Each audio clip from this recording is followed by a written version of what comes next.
नाही पोटनिवडणूक झाली आणि पोटनिवडणुकीमध्ये तुम्ही बघितलं असेल, ही निवडणूक जनतेने हातात घेतली होती.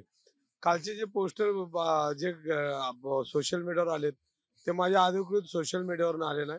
हे कार्यकर्त्यांचं मत आहे, पुणेकरांचं मत आहे आणि मग त्या मताचा आदर करणं हे आपलं कामच आहे.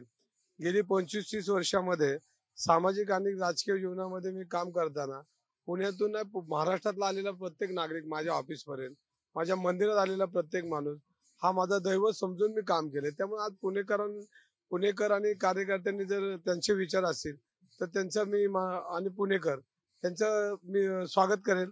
कारण शेवटी जनता ठरवते कोण निवडून येणार आहे आणि कोणाला निवडून द्यायचं. ही लोकशाही आहे, ही भारतीय जनता पार्टी ठरवत नाही. हा लोकशाहीमध्ये सर्वसामान्य नागरिक मतदार राजा हा ठरवतो कोणाला निवडून द्यायचे. भाजप नाही ठरवत.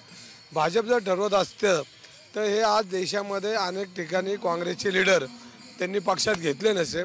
कारण ही स्वतःला महासत्ता समजणारी भाजप आज त्यांना जर ज्यांच्यावर आरोप झाले, दोषारोप झाले, जे तुरुंगाच्या दारात येऊन बाहेर आलेत, यांना पक्षात घेतलं नसतं आणि पक्षात घेऊन यांना मंत्रिपदं दिली नसती. याचाच अर्थ आहे की भाजप हा घाबरलेला पक्ष आहे आणि घाबरलेला पक्ष आज देशामध्ये ज्यांना कलंक लागलेत ते कलंक असलेले सर्व नेते ते पक्षामध्ये घेतात. त्यामुळे भारतीय जनता पार्टी ही कधी असं म्हणू नये की आम्ही सर्वस्व. हे देशामध्ये लोकशाहीमध्ये संविधानामध्ये मतदार राजा हा प्रमुख ठरला जातो, तोच निवड करतो. नाही बघा, मागच्या महिन्यामध्ये काँग्रेस पक्षातले अर्ज मागवले होते.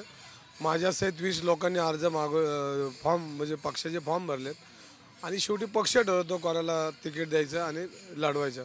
पक्षाने मला तिकीट दिलं तर मी पक्षाने दिलेली जबाबदारी आणि पुणेकर यांना एकत्र करून ही निवडणूक 100% जिंकल्याशिवाय राहणार नाही. पण कसब्याच्या पोटनिवडणूक ही कसब्यापुरती मर्यादित होती. लोकसभा हा शहराचा विस्तारित भाग जो असे ते देखील तुम्हाला मतदान करतील असं वाटतं का?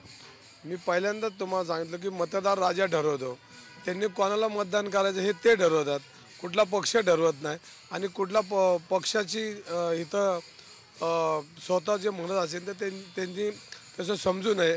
कारण हा लोकशाहीमध्ये मतदार राजा ठरवतो आणि आपणही मोदी कधी मुख्यमंत्री होते ना आपल्याला असं वाटलं होतं, मोदी पंतप्रधान होते हे आपल्याला कधी वाटलं होतं. शेवटी जनतेने ठरवलं आणि जनता ह्याचा निर्णय घेत असते.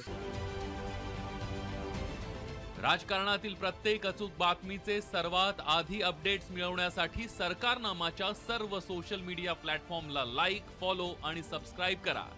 तसंच सर्व नोटिफिकेशनसाठी बेल आयकॉन प्रेस करायला विसरू नका.